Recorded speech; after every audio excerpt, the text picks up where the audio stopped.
Hello, and welcome to McQuilling TV. I'm Allison O'Milio, Marine Transport Specialist at McQuilling Services.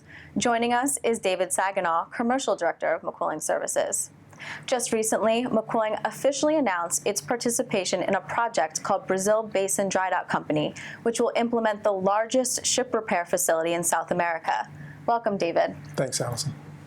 So can you please tell us how McQuilling Services became involved in a ship repair project in Brazil? Well, McQuilling has been in Brazil for the last 35 years. We've been doing business meeting Petrobras marine transportation requirements for the transportation of crude and refined products. In 1998, I began to go down to Brazil and to look at the development of the offshore field, especially in the area of conversion of older vessels to FPSOs. Since that time, McQuilling has developed a substantial consulting and advisory business in Brazil. And so we've done a lot of business development work there over the last 15 years. Since about 2010, we began to talk about the idea of the need for marine repair services and a modern ship repair facility. In 2011, we partnered with another investor and generated the funds for a feasibility study. And that study was completed in 2012 with a very favorable result. The business case showed a very strong indication of the need for a ship repair facility. In 2013, we partnered with a Brazilian engineering company, and during the course of last year, we've spent a lot of time on activities that have been maturing the project to an institutional level of investment, and that brings us to where we're at today. So why build a ship repair yard in Brazil? Well, importantly, ship repair is a global business, but the decisions on where to repair a ship are made locally, and that's because it's very important. It's very costly to take a ship out of service and away from its trading lane into a repair yard for services. Our feasibility study noted the fact that there was a lack of modern repair facilities in the South Atlantic Basin against a relatively burgeoning trade, world trade, and Brazil was very close to the major world trade lanes for shipping. So how did you choose the location of Paraiba? Location selection was one of the areas that we studied in the feasibility study. We identified 5 criteria that really drove the selection of a site for a shipyard. The first criteria, as I mentioned before, was proximity to the trade lanes. And the reason for that is it's very expensive for an owner to take a ship out of trading, position it to the shipyard for repairs, and send it back into to the trade. So proximity is a very important criteria to consider when locating a shipyard. Demographics and the supply chain are other factors that are very important to consider. What's necessary is for a shipyard to have a very good pool of labor resources, skilled labor to use and to have access to, and also a well-developed industrial base of subcontractors and repair shops that can support the facility. Third, the concessions that are offered by the local authorities in the way of tax breaks or facility infrastructure improvements. These are the kinds of things that improve the economic result of a shipyard. And then finally, the technical characteristics of the site itself make a big difference in terms of one site versus another. If the soil characteristics are poor, that's going to increase the cost of building the yard dramatically. There are environmental issues to be concerned about, even the climate in terms of how much wind and how many rainy days there are. And finally, things like the sea conditions, the current conditions, all of those things go into selecting a shipyard. Once you consider all those things, however, it's a question of commercial availability. If you find a place that works and you can't buy it or otherwise have access to it, then you've got to look elsewhere. What we found in Paraiba was we found an extremely supportive state and local government to the idea of our project.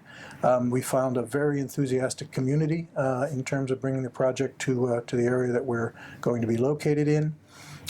We found an almost ideal location with respect to the proximity issue, very close to the major trade lanes in the Atlantic Basin.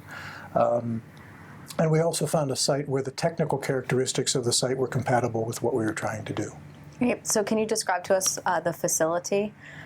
Sure. The facility is named EDPI, stands for Empresa de Docagem Pedro de Inga. That's in respect to a archaeological rock formation with carvings on it from ancient times. And the facility is located in a municipality called Lucena, inside the harbor in the port of Cabedelo, in the state of Paraiba. The facility will represent an area of about 800,000 square meters. About 600,000 of those square meters are land-based, and the balance are the seaside of the facility. The shipyard will have two large dry docks to support docking the larger vessels in the global fleet. There will be a ship hydrolift transfer facility for managing the smaller vessels in the ocean-going fleet, as well as the offshore supply vessels. There will be about 2,600 meters of wet berthing in the quays installed for the yard. We expect an expenditure of about $750 million in the facility, and in full operation, the facility will be overhauling about 120 ships a year. We see an employment about 1,500 people for the yard and another 3,000 people in the surrounding area employed in related business. You just mentioned earlier that you've received the support from Paraiba government officials. Now that you've had that, where does the project go from here? Well, we had a very good December. We finished a number of technical and commercial activities, as well as environmental studies on the site. We capped that off with a signing ceremony in João Pessoa, the capital of Paraiba. That ceremony was attended by the mayor of Lucena, as well as the governor of the state.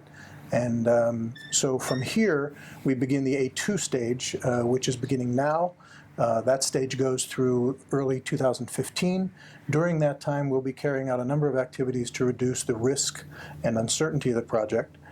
Those activities include things like obtaining the environmental permit for the project, to produce a more detailed design specification, and to refine our numbers for capital expenditure. After 2015, in early 2015, we expect construction to start on the yard. By 2017, we'll be in a partial operation mode, and we see full operations at full capacity for the yard by 2020.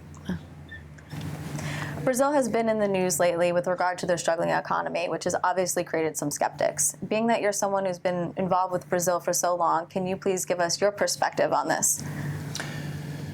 Brazil is a lot like the U.S. in terms of its landmass, the number of natural resources, the other factor endowments, even the development of its society and its peoples. It has got a tremendous amount of potential as a result of these factors. It has been on a sustained positive trajectory with respect to political and economic development for a very long time now. Presently, it's going through some adjustments in its economy as it basically finds its role in the overall global economic trajectory. But we're bullish in the long run for Brazil, in the medium and the long term. What's important for the EDPI shipyard, I think, is more a focus on global trade and how that affects seaborne trade. We see that to be a very positive outlook going forward.